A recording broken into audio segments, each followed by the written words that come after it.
Përshëndetje për të gjithë shikuesit të televizionit Syri. Pasi që gjendemi para zgjedhjeve parlamentare në Kosovë, kemi vendosur që përmes emisionit bashkë me Sali Sefën të bëjmë kontakte telefonike me disa kandidatë të partive në Kosovë që të miremi dhe të bashkëpunojmë me ta. Fjalën tash për tash do të kërkojmë të na jep një prononcim Zoti Besim Hasani.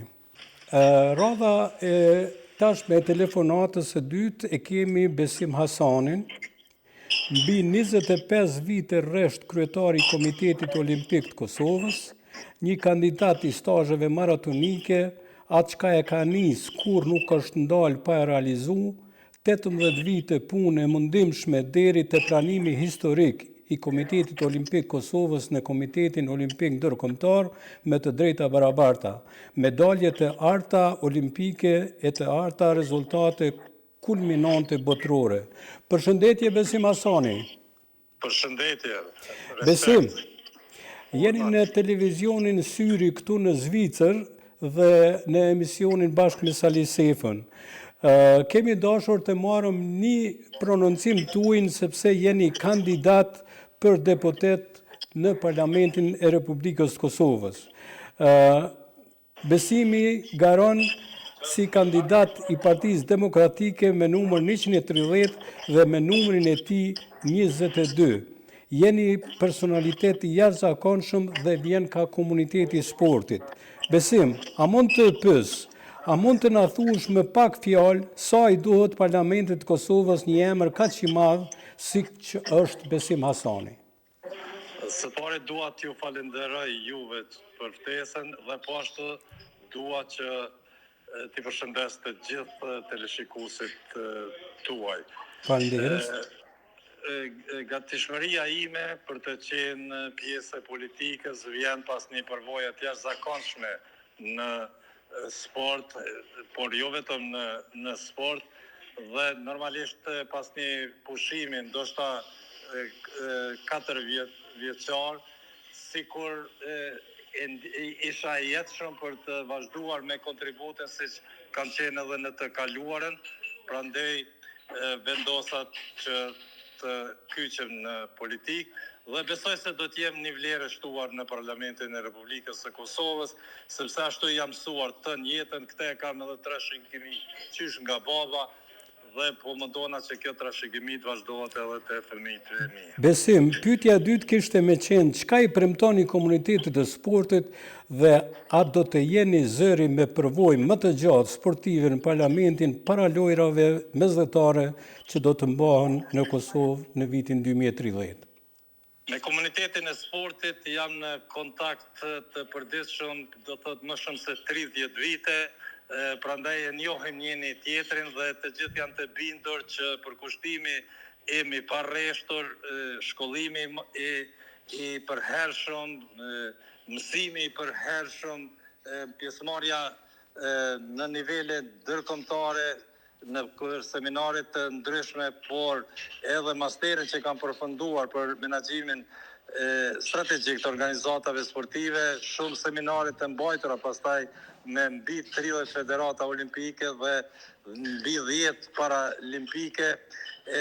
Për të gjithë jam i njohur se kam muj me i bërë identifikime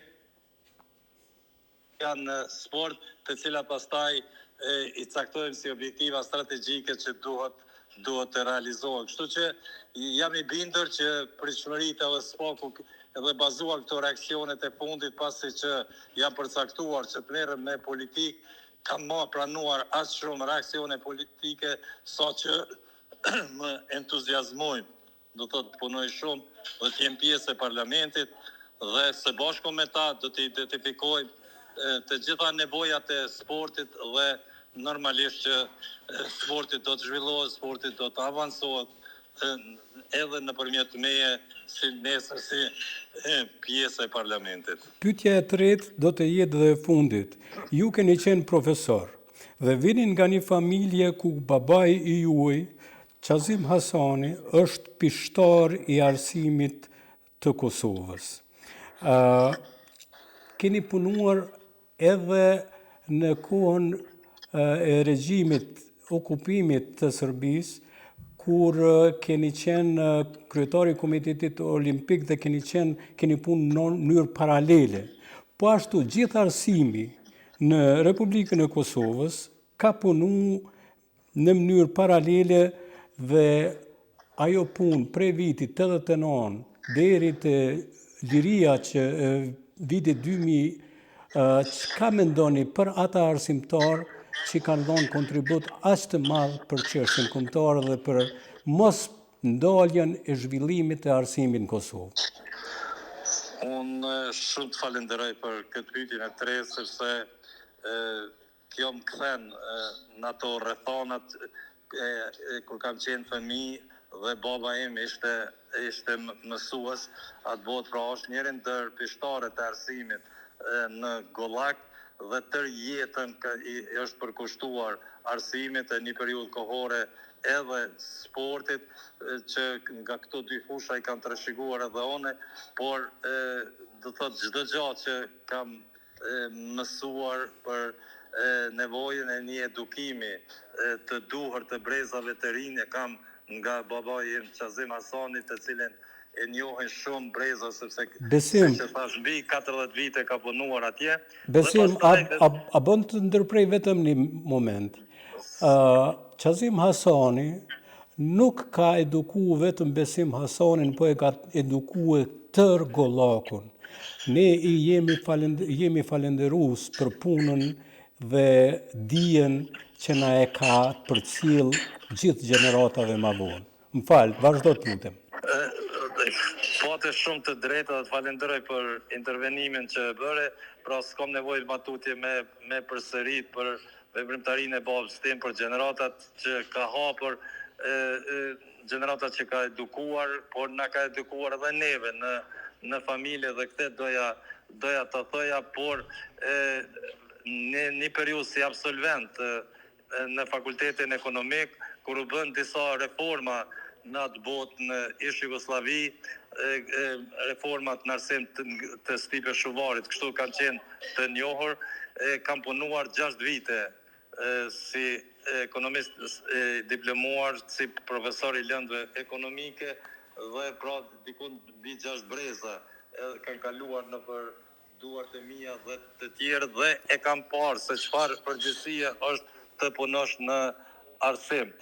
Dhe do thot 2 vite jam shpallur edhe si profesori më i mirë pikërisht për kushtimin tim me punuar me të gjithë me punuar dhe me kontribuar që sa më shumë të nxënësit, dhe mund të them se nuk ka nxënës të shkollës ekonomike të atyre 6 viteve që pastaj me lehtësi nuk janë regjistruar në fakultetin ekonomik, dhe tani janë ekonomistë të cilët kontribuojnë në zhvillimin ekonomik të Kosovës. Çka do të propozoni për arsimtarët që kanë punuar në për shtëpia?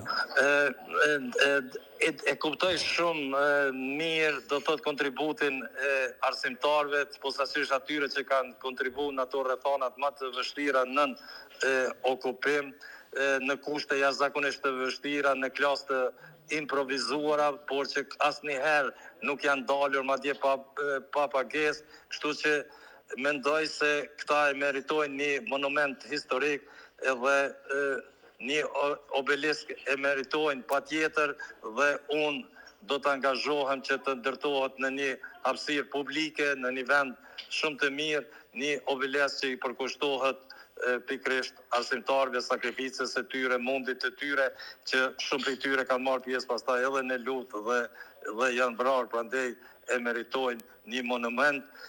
Obelisku është një monument prej lashtësisë prej Egjiptit, që simbolizon rrezë, prandaj edhe arsimtarët kanë rrezatuar dije dhe kanë përcjell deri tek nxënësit e tyre në breza të ndryshëm. Besim Hasani, falenderoj që ishe me ne dhe të urojmë suksese dhe dëshirojmë të shohim në ulësët e Parlamentit të Republikës Kosovës.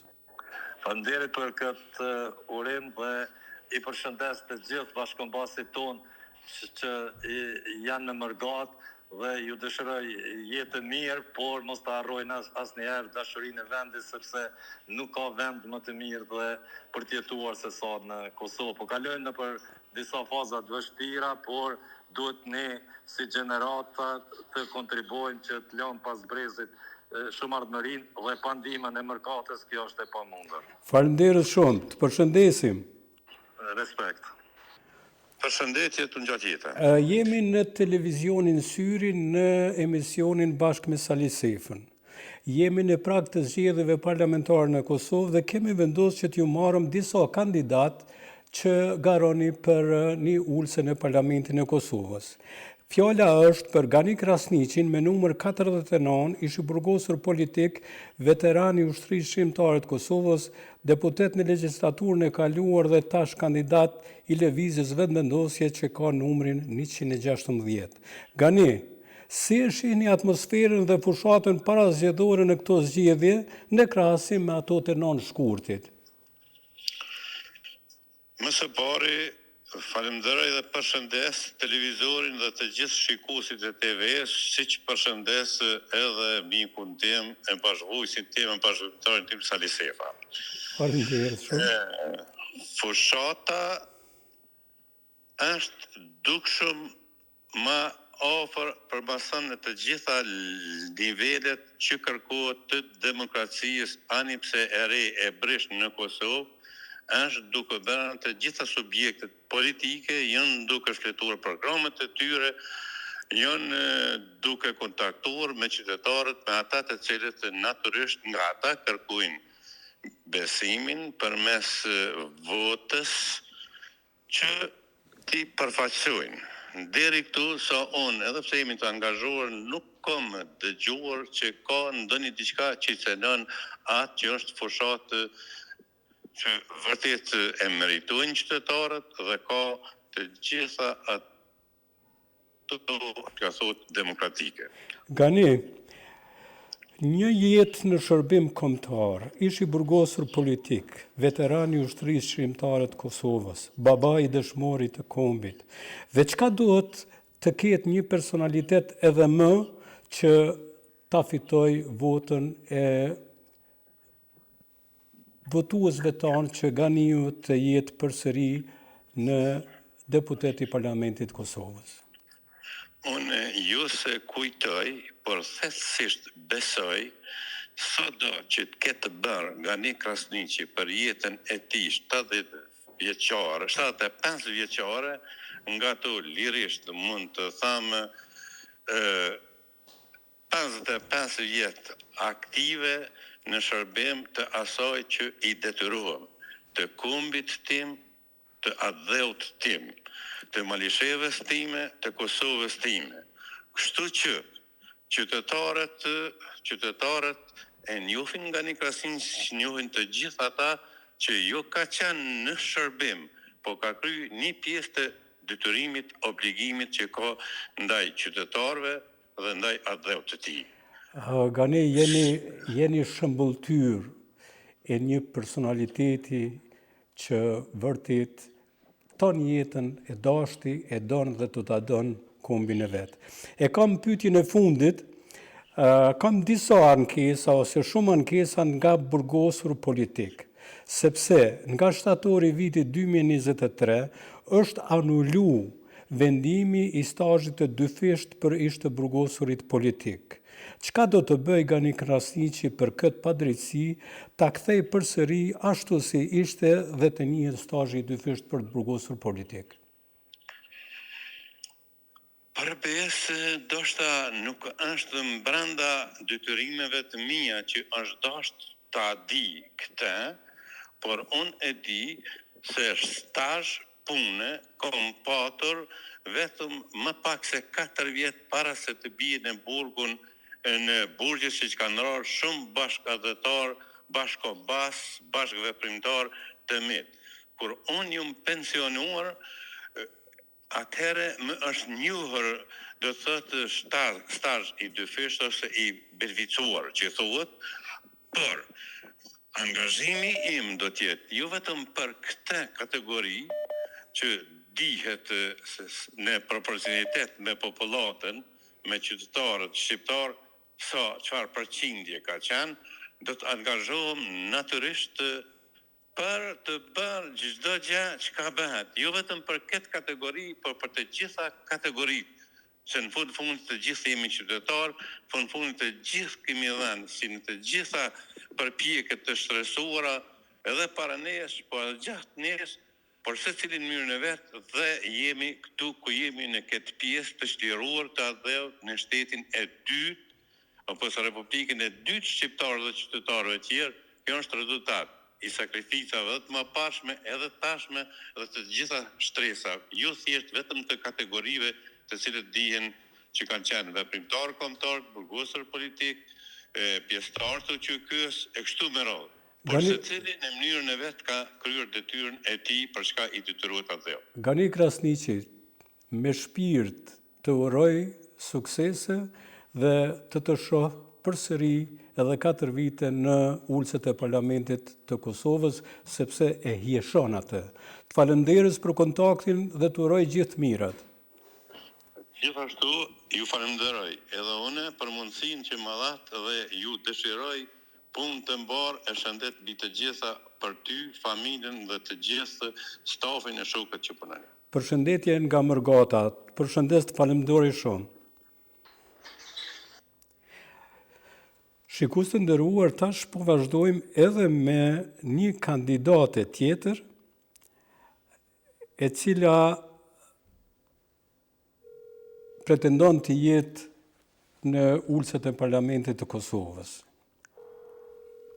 Kështu që është një kandidate e re.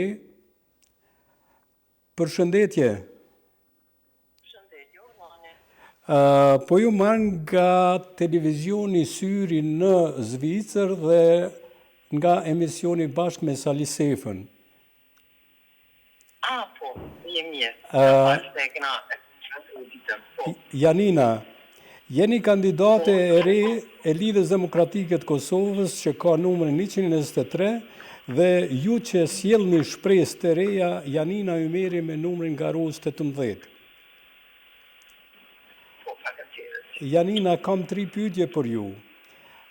A na thoni pse duhet votuar Lidhjen Demokratike të Kosovës e veçanërisht numrin 18, numrin e juaj Janina Ymeri?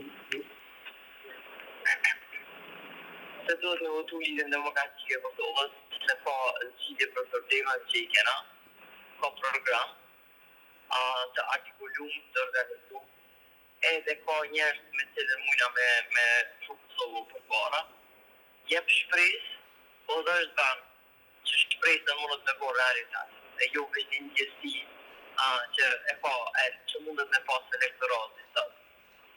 Që është pse Lidhja Demokratike të Kosovës me votu, pse numrin 18, se numri 18 din edhe ka përvojën e duhur për më marrë me kompani publike, veçanërisht për energji elektrike, edhe për pjesën e ujit edhe trepsën.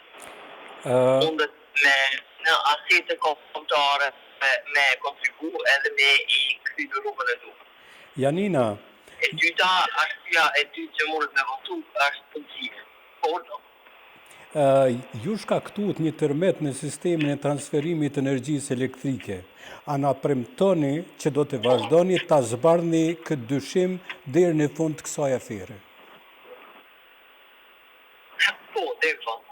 Ashtu këtu edhe kam thonë jo pajtu që me dalë dhe shpitare që po për shkak që kam dëbuar rast prokurit speciale, pra kjo edhe me deshme për prokuror përfundan, se hetimet e janë të ushtjetu, edhe ka gjëra të reja në sektorin e elektrike që kanë me dalë enda.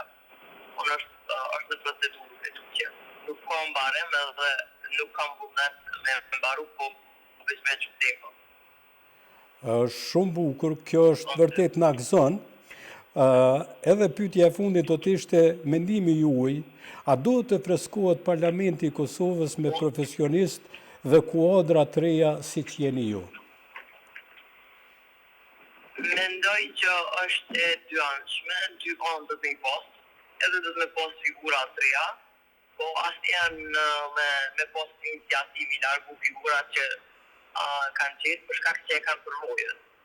Në opozitë ose në përpozim të zgjedhjeve, mundemi me folë sa dush, po në pushtet na nuk e kena provu asnjëherë se sa implikime ka pushteti. Po mendoj për figurat e reja, mendoj që figurat që kanë qenë pushtet na tregojnë që është mas miri me shku për para edhe më smup rjedhën edhe qëllimet që i kena. Mendoj që të më fresku struktura, po me mas. Gjithmonë do i pas edhe figurat e vjetra në qafër. Kjo është shumë ide e mirë dhe shumë po më pëlqen kjo. Janina, ne të përshëndesim nga televizioni Syri, urojmë që numrin 1, 2, 3 i Lidhjes Demokratike të ketë suksese në zgjedhjet e ardhshme, e sidomos Janina me numrin 18. Suksese nderuar. Edhe ju falenderit që ishin gjithë mirat, suksese. Tash po provojmë të lidhemi me kandidatin e radhës që vjen nga partia Aleanca për Ardhmërinë e Kosovës dhe po e ftojmë profesorin e nderuar Shemsetin Dreshaj. Ta shikojmë a do të mund të lidhemi me të. Përshëndetje, profesori im, përshëndetje i nderuar Shemsetin Dreshaj. Përshëndetje. Jemi në televizionin Syri në Zvicër dhe në emisionin bashkë me Sali Sefën. Jeni kandidat dhe garues për një ulse në Parlamentin e Kosovës, për atë arsye deshëm që të marrim edhe disa pyetje, 3 pyetje që do t'i bëj. I nderuar, ju kandidoni me Aleancën për Ardhmërinë e Kosovës me numrin 129 dhe një figurë akademike, profesor i nderuar, Shemsetin Dreshaj, garon me numrin 13. Profesor, jeni njërin nga profesorët më të nderuar në Fakultetin e Mjekësisë. A do të jeni edhe njërin nga parlamentarët më meritor në Kuvendin e Kosovës? Shpresoj se po, për shkak se vendit momentalisht i nevojitet një reformë substanciale si e sistemit arsimor, po ashtu edhe atij shëndetësor. Besoj që me dijen, përvojën dhe tërë backgroundin tim do të jem një person i cili do të hyjë me një vullnet që krahas së saj që ka kom ndihmu deri më sot, tash edhe në segmentin politik, në aspektin e reformimit të vendit, do të jem një krah vërtet, një krah i fort i reformës arsimore dhe shëndetësore në vend. Pyetja tjetër do të ishte, profesor, jemi edhe kolegë, a ka shëndetësi të avancuar në botë pa sigurim obligativ shëndetësor?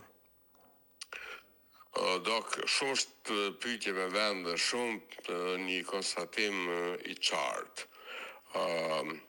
Dua të them që unë nuk njoh asnjë vend në botë që pa sigurime të mirëfillta shëndetësore ka shëndetësi të mirëfillt. Sigurimet shëndetësore janë baza themelore mbi të cilën ngrihet, avancohet, përparohet dhe implementohet vetë shërbimi cilësor, shëndetësor në secilin vend të botës. Në Evropë në flasim dhe Ballkan që nuk ka vend që nuk ka sigurime shëndetësore, për dallim ka dikur në vendet e Afrikës me të cilat vërtet është gjënast mendojmë se të krahasohemi me to.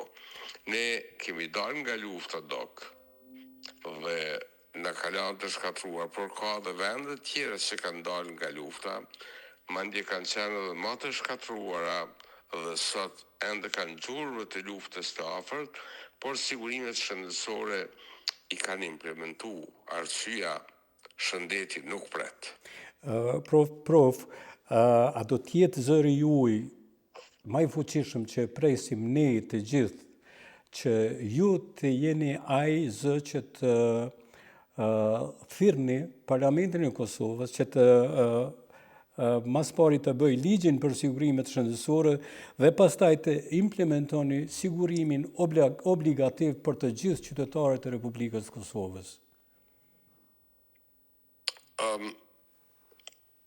Tash si ekspert dhe me një përvojë të madhe. Pikrisht për ata dhe të kom me këto pyetje sepse ju njoh, e di moralin e fortë që keni dhe e di punën profesionale që keni bërë gjatë këtyre viteve. Andaj shpresa është pikrisht e ju. Doktor Sonë rastisht ose marrë votën, qytetari i Kosovës pun ka pa dhe herën e kaluar në parlament për 4 vite sa kom dhe si kam luftu për sigurimet shëndetësore dhe për sistemin shëndetësor dhe arsimor në Kosovë. Dua t'ju them që unë i takoj një garde të vjetër, e cila ende mban atë idealizmin për ndërtimin e vendit, në kohën kur nuk kem pas kur gjë, kem bë diçka. Në kohën kur na kanë dëbu nga sistemi arsimor dhe shëndetësor për 10 vite, ne me arsim edhe me shëndetësi e kemi mbajt shpresën e vendit. E kemi kultivu dhe kemi krejt tjerat i kemi improvizu pra dhe shtetin, edhe sigurinë dhe të gjithat për arsimin dhe shëndetësin i kemi përgdhel, i kemi kultivu, i kemi ndërtu dhe popullit ja kemi dhanë shpresën që nesër Kosova do t'jetë shtet. Dhe e bëm shtet. Pra, unë do t'jem ai që vërtet nuk jam laku në kohë të vështira dhe nuk do t'lakohem asat. Pra, do t'jem ai trungu, shtylla që do t'lufton pa ndërprerë deri sa ta shoh një shëndetësi funksionale të mirëfillt ku qytetari i vendit, populli im, fëmijët dhe shokët e mi do ta shohin shpresën që shërimin e kanë në vende jo gjatë ju. Profesor Shamsedin Dreshaj, nuk kemi asnjë dyshim dhe presim që Shamsedin Dreshaj t'i marrë votat e mjaftueshme dhe të jetë në ulsën e Parlamentit të Kosovës, sepse është nder edhe për ne, edhe për Parlamentin, është nder sidomos për të gjithë shëndetësinë e Kosovës, sepse shtylla kryesore në një vend është pikrisht shëndetësia. Andaj, shikues të nderuar, duke përshëndet dhe falënderuar profesorin që ishte me ne, që garon me numrin 13, e lusim që ky njeri i duhet Kosovës dhe duhet të jetë pikrisht në Parlamentin e Kosovës. Andaj, profesor Dreshaj, të falenderoj që ishe me ne dhe të urojmë suksese ty edhe Aleancës për ardhmërinë e Kosovës. Ju përshëndesim të gjithëve nga mërgata juaj e dashur. Faleminderit Salam për juve dhe për të gjithë dëgjuesit tuaj. Uroj që të përzjedhin njerëz të duhur në vend të duhur me dije dhe guxim që ju admironi. Është mirë që nesër të mos marrohemi me votën tonë. Falenderës shumë.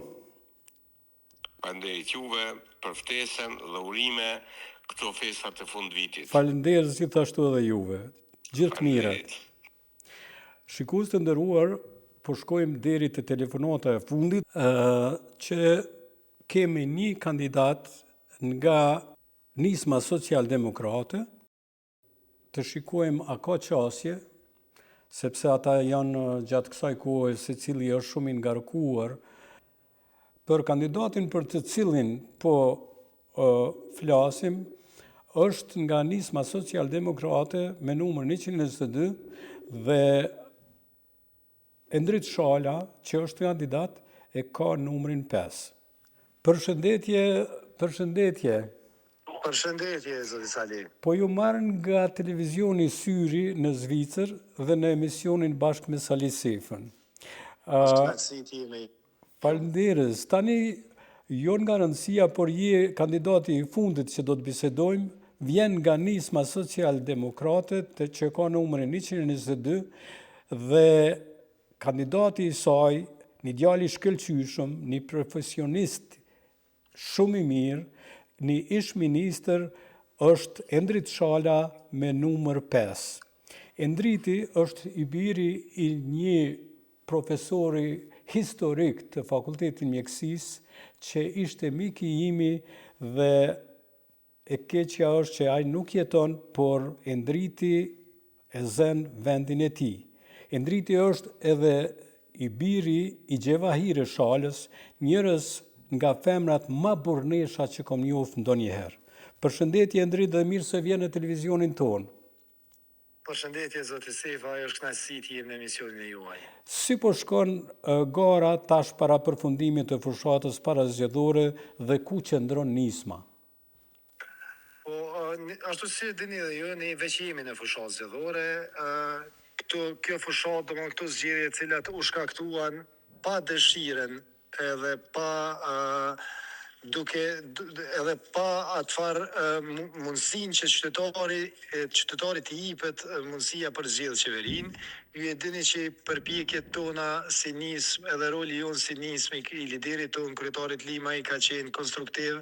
Jemi përpjekur me çdo formë, me çdo kusht që institucionet Kosovës t'ju ofrojmë qeverinë, t'ju ofrojmë institucionet të cilat do të përfaqësojnë vullnetin e popullit, po duke pas parasysh edhe rolin e subjekteve tjera politike, atëherë ka qenë e pamundur që të krijonin institucionet dhe rrjedhimisht edhe u shkaktuan zgjedhje të tjera të jashtëzakonshme.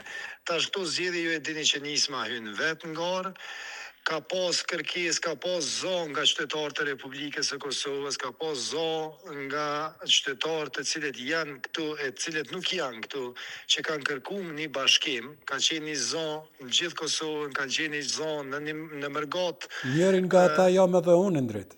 Që ka kërku, po edhe ju zoti Sefa, që keni kërku një bashkim të aspektit politik në realisht të subjektit cilin e udhëheq zoti Limaj dhe Partisë Demokratike të Kosovës, për disa arsye të panjohura apo për cilat ne nuk dëshirojmë të ndalemi edhe të diskutojmë për to, ky bashkim nuk ka ndodhur në këtë moment. Arsyet ne nuk dhe pse edhe kush nuk duam që ndalemi në këtë çështje, por ne kemi filluar që këtë bashkim, këtë zotë të qytetarëve, këtë kërkesë të qytetarëve, të miqve tonë, të bashkëpunëtorëve të zotit Limaj, të atyre që janë këtu, atyre që s'janë këtu, ta fillojmë që nga baza. Dhe bashkimi ka filluar rreshtimi rreth numrit 122 rreth Fatmir Limajt për ta dërguar zërin e tij dhe zërin e listës 122 në Kuvendin e Kosovës, po bëhet çdo ditë më i madh. Dhe ashtu siç po e themi çdo kohë ky zë kur përfaqësohet në parlament me 6 plus deputet, po të nesërmen do t'i bashkohet në këtë rast subjektit politik Partia Demokratike e Kosovës dhe do ta krijojmë atë shumicën e nevojshme së bashku, pastaj edhe me subjekte tjera të cilat tashmë janë opozitare, do ta krijojmë qeverinë të cilën i nevojitet Kosovës, i nevojitet qytetarëve saj brenda dhe jashtë vendit. Endrit, pikërisht kjo ishte pyetja ime e tretë për Nashta isha pak i gjallë, zoti Sefa. Jo, nuk është problem, por pikërisht ishte kjo që nisma pas përfundimit dhe rezultateve që do të kemi, do të bashkangjitet me një subjekt tjetër për t'i krijuar institucionet e Kosovës. E kam edhe një pyetje. Nëse nisma dhe shpresojmë dhe besojmë që nisma do të kaloj pragun me Endrit Shalën dhe cili do t'jetë zëri i Endrit Shalës në Parlamentin e Kosovës? Po ashtu do të përi përsëris, ne gjithë këtë rreshtim, gjithë ky bashkim, gjithë ai zonë i qytetarëve të Republikës së Kosovës, brenda dhe jashtë vendit, të cilët e kanë kërkuar këtë bashkim, po e kërkojnë këtë bashkim, janë rreshtuar dhe po rreshtohen çdo ditë me të njëjtin qëllim që këtë zonë ta dërgojnë në Parlamentin e Republikës së Kosovës. E ky është zoni i cili do ta bën atë ndryshimin dhe do ta mundsoj krijimin e qeverisë opozitare me Bedri Hamzajin kryeministër. Po e ripërsëris, bashkimi ka fillu në bazë dhe do të kulmoj me bashkimin e grupit parlamentar të nismës me grupin parlamentar të PDK-s në parlament. e si proces në tërësi në emër të Zotit do të përfundoj me nënshkrim edhe kur të vinë ata të cilët padrejtisht janë duke u mbajt në Hagë, që ne shpresojmë që të vinë në fund të prillit ose në fillim të majit. E tash sa i përket anës time, unë do të vazhdoj të jem zoni i qytetarëve të Republikës së Kosovës, do të vazhdoj të punoj për ta, do të vazhdoj të jem zoni i biznisit kosovar, zoni i gjithë punëtorëve në Republikën e Kosovës, i gjithë atyre të cilët me punën e tyre, me përpjekjen e përditshme tyre e zhvillojnë edhe ndërtojnë këtë vend. Por njëkohësisht do të vazhdojmë, ashtu siç kemi qenë, të jemi edhe zëri i Mergatës së Kosovës, e cila po e jep dhe vazhdon të jep si çdo herë, si para luftës, si pas luftës, si tash, kontributin e saj të jashtëzakonshëm në zhvillimin ekonomik të Republikës së Kosovës. Endrit Shala, ne nga televizioni Syri këtu në Mërgat, unë personalisht me emisionin bashkë me Sali Sefën, ju uroj suksese. Së pari, nismë Socialdemokrati me Fatmir Limën në numër 102 dhe po ashtu djali i miku tim me numër 5 Endrit Shala. Suksese dhe dëshirojmë dhe shpresojmë që Endrit Shala ta ketë ulsën në Parlamentin e Republikës së Kosovës, që do të jetë vërtet zëri për bashkim, sidomos tash që i nevojitet Kosovës. Të falenderit që ishe me ne dhe suksese i nderuam. Faleminderit zoti Sefa, ishte kënaqësi. Miru pafshim. Miru pafshim. Të nderuar shikues, ky ishte emisioni jonë për telefonata që u mundum të kontaktoj me disa kandidat të cilët garojnë për ulsën e Parlamentit Kosovës dhe të cilët na premtuan disa premtime shumë të bukura që do të jenë shumë të arsyeshme, të nevojshme në Parlamentin e Kosovës. Ju përshëndesim dhe ju urojmë të gjithë shqiptarëve kudo që janë festat e fundvitit. Miru pafshim në emisionet e radhës.